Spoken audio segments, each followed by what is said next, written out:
നേതൃമാറ്റവുമായി ബന്ധപ്പെട്ട് നടത്തിയ പരാമർശത്തിൽ യൂത്ത് കോൺഗ്രസ് സംസ്ഥാന അധ്യക്ഷനും പാലക്കാട് MLA രാഹുൽ മാങ്കൂട്ടത്തിന് പിന്തുണയുമായി വടകര MP ഷാഫി പറമ്പിൽ.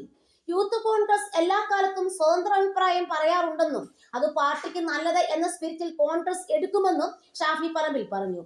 അധ്യക്ഷ പദവിയിൽ പാർട്ടി ഉചിതമായ രീതിയിൽ ഉചിതമായ സമയത്തെ കൈക്കൊള്ളുമെന്നും ഇക്കാര്യത്തിൽ പ്രവർത്തകരുടെ വികാരം മനസ്സിലാക്കുമെന്നുമാണ് വിശ്വസിക്കുന്നതെന്നും ഷാഫി പറഞ്ഞു. വിഷയത്തിൽ സഭ ഇടപെട്ടു എന്ന തരത്തിലുള്ള പ്രചാരണം തെറ്റാണെന്നും അദ്ദേഹം കൂട്ടിച്ചേർത്തു.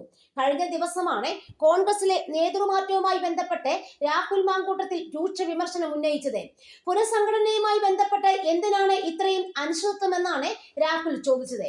ഹൈക്കമാൻഡ് ഇടപെട്ട് അനിശ്ചിതത്വം മാറ്റണം, അല്ലെങ്കിൽ അത് പാർട്ടി പ്രവർത്തകരുടെ ആത്മവീര്യത്തെ ബാധിക്കും. അവർ തുടരുകയാണോ അല്ലയോ എന്ന കാര്യത്തിൽ വ്യക്തത വരുത്തണം. വരാൻ പോകുന്നത് അങ്കണവാടി തെരഞ്ഞെടുപ്പല്ല, പഞ്ചായത്ത് തെരഞ്ഞെടുപ്പാണ് എന്ന ബോധ്യം വേണം. ആ തെരഞ്ഞെടുപ്പിന് ഒരുങ്ങേണ്ട സമയത്തെ പ്രസ്ഥാനം ഇത്തരം ചർച്ചകളുടെ പിറകെ പോകുന്നത് സാധാരണ പ്രവർത്തകന്റെ ആത്മവീര്യം തകർക്കും എന്നാണ് രാഹുൽ മാങ്കൂട്ടത്തിൽ പറഞ്ഞത്. മുതിർന്ന നേതാക്കൾ കുറച്ചുകൂടി ഉത്തരവാദിത്തോടെ പെരുമാറണമെന്നും രാഹുൽ പറഞ്ഞിരുന്നു.